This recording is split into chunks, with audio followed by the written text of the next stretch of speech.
We'll turn in your New Testaments to the book of Colossians, Colossians chapter 3. We'll be spending the next few Sundays in this particular chapter, looking at verses 18 through 21. Where we see a snapshot of the family, all the components that God has given and blessed us with, that gives us our family atmosphere. And he, within that snapshot, he provides a series of really warnings and things to watch out for that very quickly, if we let fester or do not keep a close eye on, can very easily be a dividing wedge that just kind of eats slowly at the loving, united element of a family and kind of puts people at odds against each other.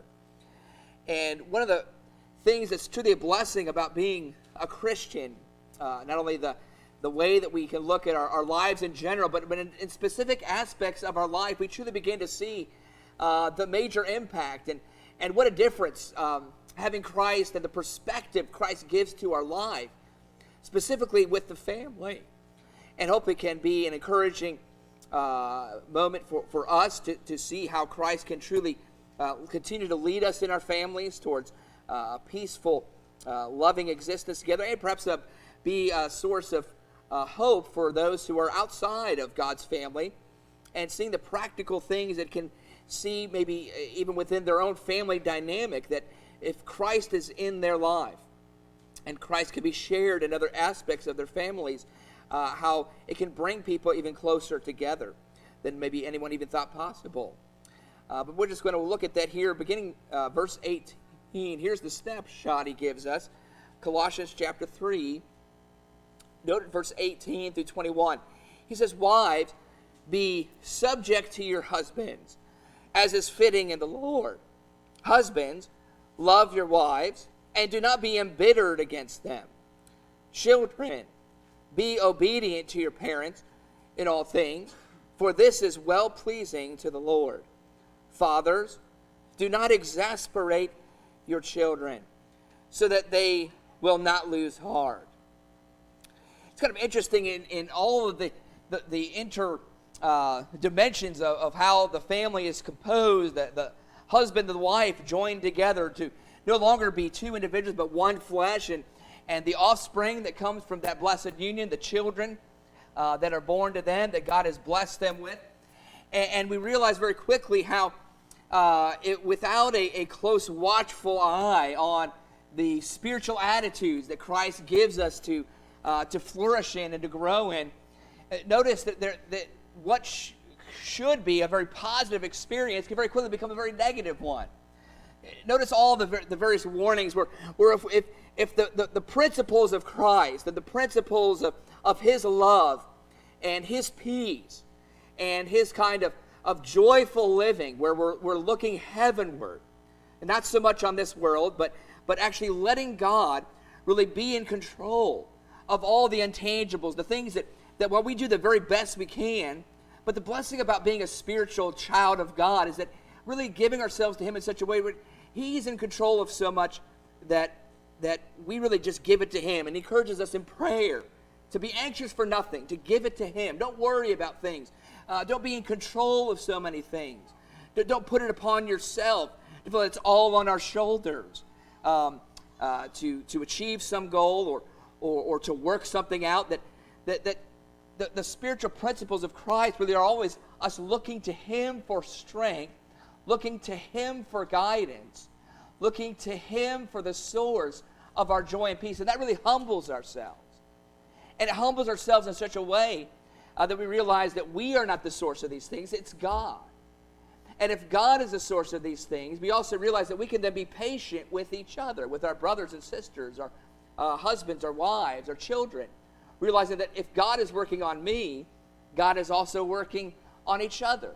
And thus there's going to be this element of plugging that practical element in that perspective that truly allows a family dynamic in all of its difficulties and situations, scenarios, to flourish despite those challenges. But notice right here, the warnings are clearly given. And the warnings are that without this perspective that we're going to look at in this broad overview in chapter 3, without him, very quickly, what should intended to be a positive, joyful experience can be very quickly negative. Notice what you have here. Wives, be subject to your husbands as is fitting in the Lord. Oftentimes we see, rather than a wife lovingly trusting her husband, the wife being very overly critical of the husband. Maybe assuming he can't do anything right. No matter, anytime he thinks he knows what he's doing, and there the wife just kind of stewing and brewing over everything, and saying, well, that's what happens when he thinks he knows how to do it. He thinks he knows what's best, and being so critical to the point that you just sense this wedge again, the division, the sense of them not being together but apart. Notice he says, watch out for that spirit. For wives, we're going to look at every aspect more closely throughout the next coming Sundays. Wives, husbands, children. But that's an area where wives need to be cautious of, and that where the Spirit of Christ can help guide that. Where again, it's that when you start taking things upon yourself rather than giving it to God, trusting that your husband is also seeking the direction and the guidance from the Lord, and you're trusting that he's growing and developing in that, and you can give yourself to God, to learn how to humble yourself, to put yourself in that role of allowing your husband to lead and direct, even when he may not be making maybe exactly the correct decisions, and maybe having to learn from that, maybe having to backtrack a little bit and say, well, I've come to my senses now, and I realize maybe that was not the best course of direction. We're going to change the course of direction, and how that can really be an obstacle that we overcome instead of it tragically being something that wreaks havoc in the life. So it says, wives, watch out for that negative spirit of being hypercritical, but be subject to your husbands as is fitting in the Lord. Same thing with husbands. Husbands trying to be so over hypercritical of our wives, as we're hoping that they will trust us, hoping that they will take our lead, they will take our leadership, and when we have giving certain instructions, have given certain responsibilities to our wives, and maybe in the execution of those plans, maybe there's been some sort of breakdown, maybe didn't plan out exactly the way I thought I had it in my mind as a husband. Maybe it's either because I maybe didn't explain it correctly, or maybe it's just, maybe this is a new situation for my wife. Maybe it's something that my wife is still having to learn how to implement the directions and instructions I'm giving to her, and trying to implement that. And maybe there could be moments where, yes, she maybe has made some mistakes, has to learn herself. And notice it says here, for husband, not to allow those situations, those instances where we're learning how to communicate together, we're learning how to grow together, we're learning how to be a team together. And that's going to be something that's going to be a constant growing process. But outside of the perspective, the spiritual perspective, what's the danger? Husbands can get embittered towards their wives, constantly just nitpicking on all those things where things maybe didn't come out the way that we intended for them to do. Maybe we, again, trusted our wives with certain tasks, responsibilities, and it just needed to be corrected, needed to be rethought out, helped in some way. And husbands are going to have to learn the principles of humility, also in being patient and being forgiving, and in being a helpful guide. So it says, husbands, love your wives and do not be embittered against them. Children are going to have to watch out for the mistakes often that even their own parents can make, to still be humble and submissive and obedient, to trust their parents, to realize that this is the true instruction that God has given to them, to realize that as much as they're constantly learning, and there's those brains as sponges constantly learning more and more all the time, to realize you don't know more than your parents. And sometimes that tendency is there, is to say, because I'm learning so fast and I'm growing so much, and I'm seeing my wings develop and get a little bit stronger, to still have that humble spirit of allowing instruction to be given. And so it says there, to be obedient, to trust the direction of your parents in all things, for this is well-pleasing to the Lord. And then also, again, likewise in verse 21, the danger of a father who's trying to give that instruction to their children, of not giving them reason to be exasperated. And again, maybe where the child is still needing to be humbled, is still maybe not quite grasping something or not quite executing something the way that the parents are wanting them to learn it and grow. To not be so, again, overly negative, over hypercritical about all these things. It says, do not exasperate your children so that they will not lose heart. And so if you quickly notice what we quickly learn just from just a quick overview, verses 18 through 21, again, why he words it this way is because essentially this fits into a bigger picture, a bigger puzzle piece, really is the whole chapter. And so we're going to backtrack a little bit for our lesson here this morning, get the bigger overall picture, and that's going to be the foundation for all the things we're going to look at in both wives, husbands, and children as we look at these things together. But that's why it says, really, for us, verses 1 through 17 is a crucial exercise for us as Christians to fine-tune our thinking, fine-tune the direction of our thought. And he says this is what's going to help us to avoid these pitfalls. So there's just maybe a brief overview. Maybe we've seen some of these things happening. Wives saying, I know I'm supposed to trust the direction of my husband. It's just so hard sometimes. It's so hard to lovingly, kindly honor him in all things. And maybe for a husband saying, well, I'm trying hard to not just lose it every time. I feel like there's something that we're not seeing eye to eye on here, and my wife is just having a hard time for us coming together on certain issues. And it's the same thing with our children.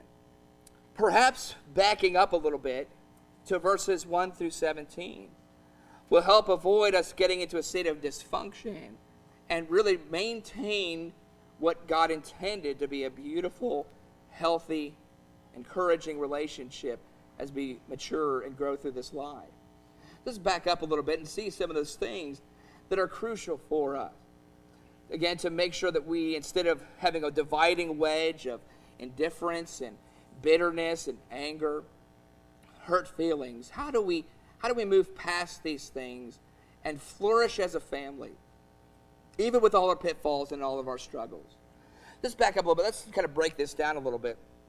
Let's notice the first few verses of chapter 3. Colossians chapter 3, beginning in verse 1. He says, therefore, if you have been raised up with Christ, keep seeking the things above, where Christ is, seated at the right hand of God. Set your mind on the things above, not on the things that are on earth. For you have died, and your life is hidden with Christ in God. When Christ, who is our life, is revealed, then you also will be revealed with him in glory. In other words, what he's trying to encourage us is, as we have the day-to-day tasks, challenges, goals we set for ourselves as a family. Perhaps, we all have them. We have, right now, we're just pretty close. So we're just almost there. We want to see just all the kids out of diapers. We're gonna have to throw a huge diaper party, I think, when we find out that all our kids are potty trained. Keep them that way. I'm sure maybe some maybe have already passed that point. It's like, oh, we're past that point. And now the next level is we got this level of training in maybe mathematics or English or reading. Maybe there's some athleticism that you're seeing your child develop, and you're wanting to really instill that. All those things, as a family, it's exciting when we see the development of our children at different stages. We get zoned in on that. Maybe it's our homes. Maybe it's some project we have with home improvement. That's always exciting for us when we can kind of change the dynamic of our living situation, and we have certain plans and investing that goes into that, and it's a very crucial part of our providing a comfortable place, a comfortable setting. It's exciting for wives. We can say, I got this great plan for this room in the house where we can all come together after we've had a long day of work and we can relax on the plan that goes into it. But then, just as we always know, none of these things happen like with the wave of a wand and instantly everything's perfect. We have, usually it is some bit of construction, with verbal communication with a husband and a wife, at least to get the plan intact and then to execute it, and all those different struggles that come with that. In other words, what Paul is telling us, when he realizes that we as families, we've got these crucial steps of development for our children, for our marriage, for our lives. But what he wants us to keep in mind is saying, don't miss the big picture, that at the end of the day, even these things that maybe are costly, are timely, there's really bigger fish for us to fry as Christians. In other words, these things, yes, are important, so long as we keep them in the perspective that this is not the end-all, be-all of our definition as a family. It can be, we very easy can get sucked into that. Maybe some kind of project, again, that we see would really help define us, help us come together. And notice how the book of Colossians helps us to kind of keep that perspective, saying, keep your eyes heavenward. In other words, always keep in mind that all those little individual aspects of our wants, our desires, our needs, our comforts, these things ought to be secondary and really we should look at them in the perspective of how do these things inevitably help us be useful servants for God, for His purposes, for what He wants me to be as His child, in His family dynamic. In other words, what are the big purposes of God for His family that I'm plugging my family into to then see how we can execute His will? That's really what he says. If you back up a few chapters, and that's what Colossians leads. Colossians chapter 1, verse 13. Notice what he says, Colossians 1, verse 13. It says, for He rescued us from the domain of darkness and transferred us to the kingdom of His beloved Son, in whom we have redemption, the forgiveness of sins. He is the image of the invisible God, the firstborn of all creation, for by Him all things were created, both in the heavens and on earth, visible and invisible, whether thrones or dominions or rulers or authorities, all things have been created through Him and for Him.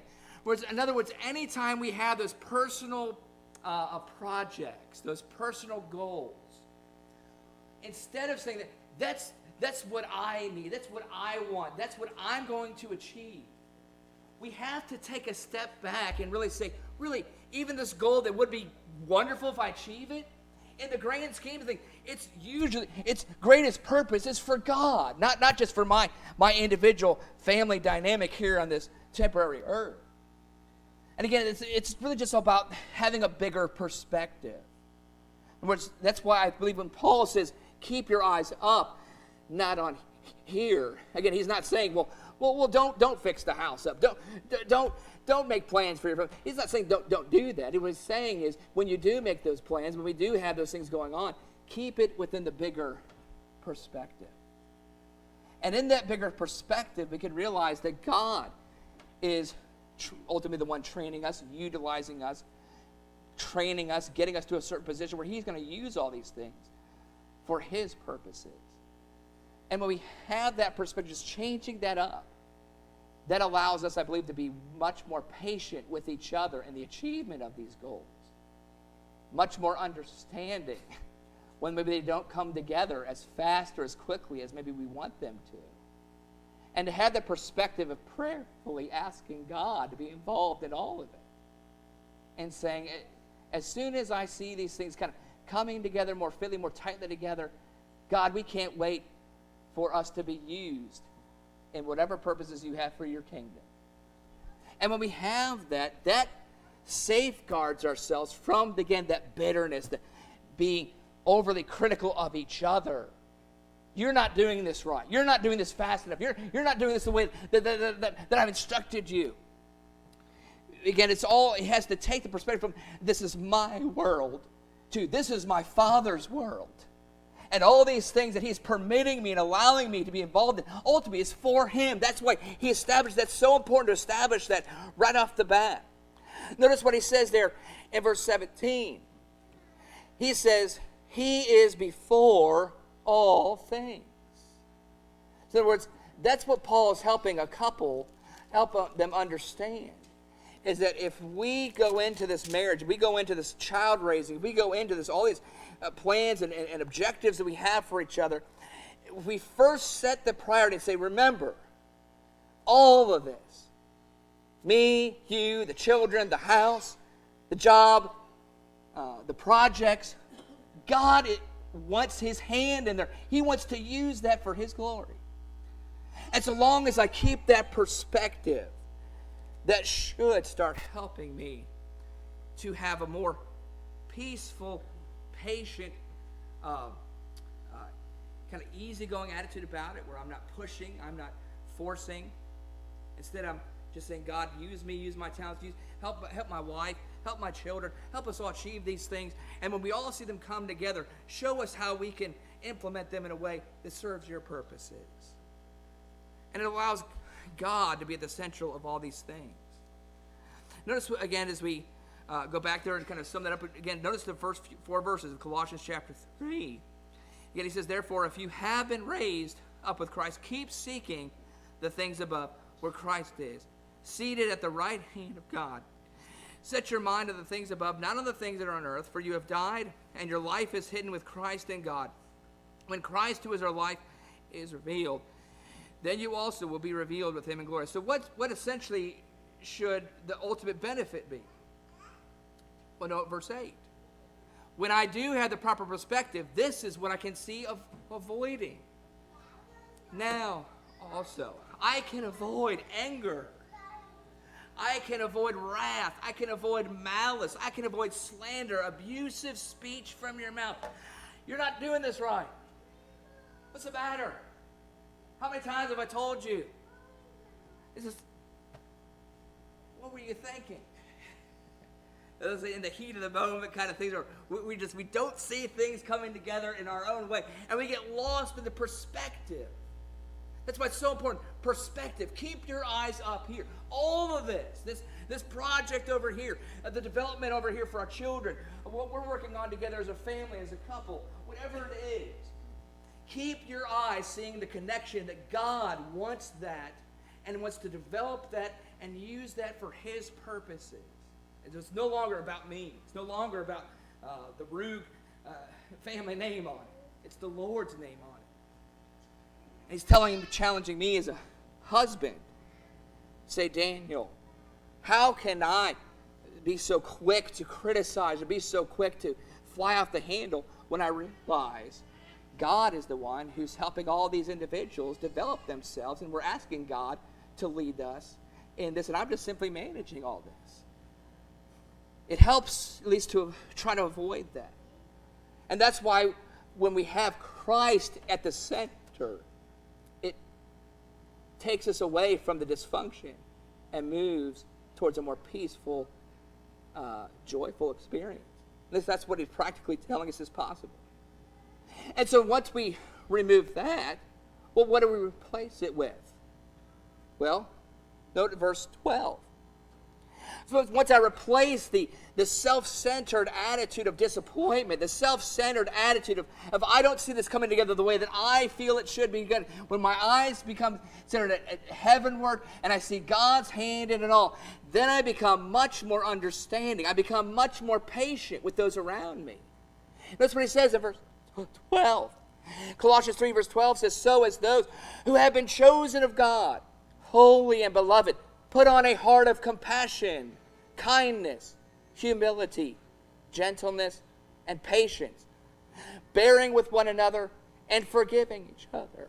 Whoever has a complaint against anyone, just as the Lord forgave you, so also should you. Beyond all these things, put on love, which is the perfect bond of unity.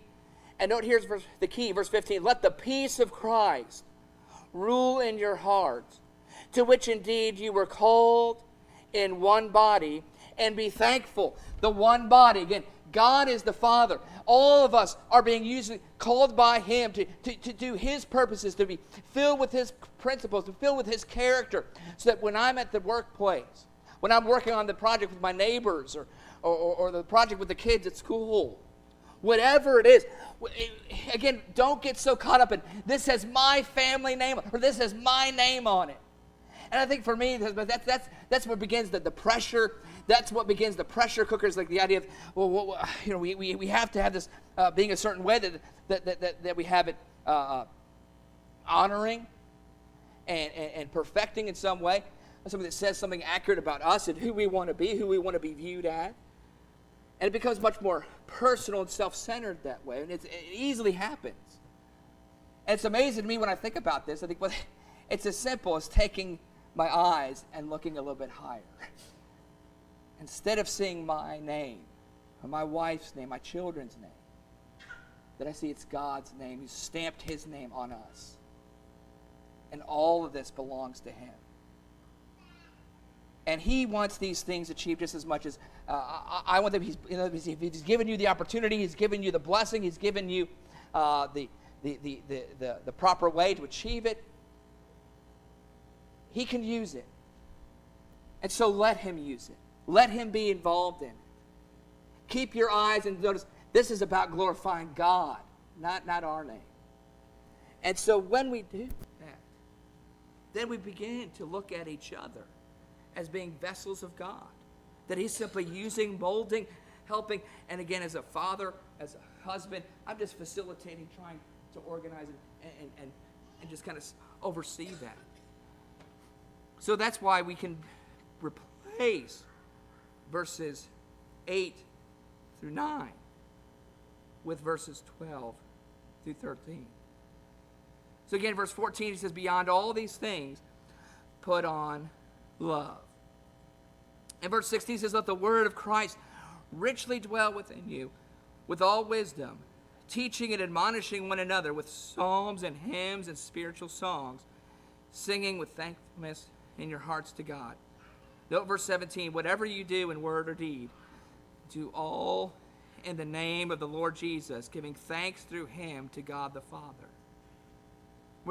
Where there's a great application of that. Obviously, we can see the application of, obviously, we should never do anything in our name. We should never do anything where we just assume we have the authority. Yes, everything has to be authorized by God, but there's a bigger perspective here. The bigger perspective of verse 17, connected with the previous ideas in chapters 1 and 2, is this. When I'm making these plans for, this element of our living condition. Let's try to develop this aspect of our family dynamic. That we realize that it's all about him. That whatever I'm about to do, I'm going to do it in his name. I'm going to go to God and have the divine principles of love, of godliness, of divine unity, leading us and developing all these things. And in so doing, we're going to be prayerful about it. We're going to be seeking God's word about it. We're going to be asking him for wisdom in all these things. And that's how we can essentially avoid the pitfalls of verses 18 through 21. Is God at the center? It's all about our perspective. And so that being just the overview, and what we're going to try to do for the next few lessons is kind of zero in specifically on all these roles and see what kind of a difference we might see when a husband, when a wife, when children all seek to be united and saying our perspective has to be up here. It's heavenward, looking towards him, saying, God, we want you to be honored in all of our achievements. We want your name to be involved in it. We want the world to see your principles. That when we start putting our heads together and we start leading the family and we start having these situations, that we can avoid, again, these things that eventually can be divisive and bring us closer together. So, again, we'll be pursuing that in the next few weeks. For anyone who's with us who's never obeyed the gospel of Jesus Christ, we encourage you to think very seriously about some of the principles that we read in the first chapter. Again, go back to Colossians chapter 1 and just consider this for a moment. Notice what it says in verse 15. Let's kind of read it all in its context again. Verse 15 says, He is the image of the invisible God, the firstborn of all creation. For by him all things were created, both in the heavens and on earth, visible and invisible, whether thrones or dominions or rulers or authorities, or all things have been created through him and for him. That might explain why maybe you're sensing a bit of conflict and a bit of resistance in the direction of your own life. Is that unless you're living for him, you're really living against the grain in life. You're working against gravity, so to speak. You're working against the laws of nature. The laws of this universe are that everything has got God's fingerprints all over it, and we're called to allow ourselves to be drawn into his purposes. And when we're working against that, that's why it causes the anguish and the frustration and the angry tempers. Submit yourself to the Lord. Verse 17 says, he is before all things, and in him all things hold together.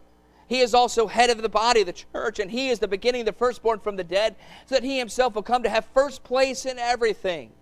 For it was the Father's good pleasure for all the fullness to dwell in him, and through him to reconcile all things to himself, having made peace through the blood of his cross. Through him, I say, whether things on earth or things in heaven. That's the beautiful part of the gospel, is the way you truly have peace in this life is Christ is the one holding it all together. That's why people don't have peace in their lives outside of Christ. It's like someone trying to fight gravity, trying to go against the stream. No wonder you're tired, worn out, unfulfilled. Because God has designed us to fit perfectly with his purposes if we submit ourselves to it. So if you're never here, have never obeyed the gospel, we encourage you to submit yourself to the Lord's will, and you will find that peace, being reconciled to him. Once you become a Christian, become baptized in water for the forgiveness of your sins, be cleansed of the sins of this world, and give yourself to the peaceful submission of God's wisdom and God's direction, and replace the anger and the frustration and the darkness and the unfulfilled aspects of your life with peace, love, joy, and long-suffering. Once you come to Christian, we encourage you, won't you do that? We're going to stand and sing a psalm of encouragement. We encourage you while we stand and sing, come to the front. We'll assist you in obeying the gospel while we sing.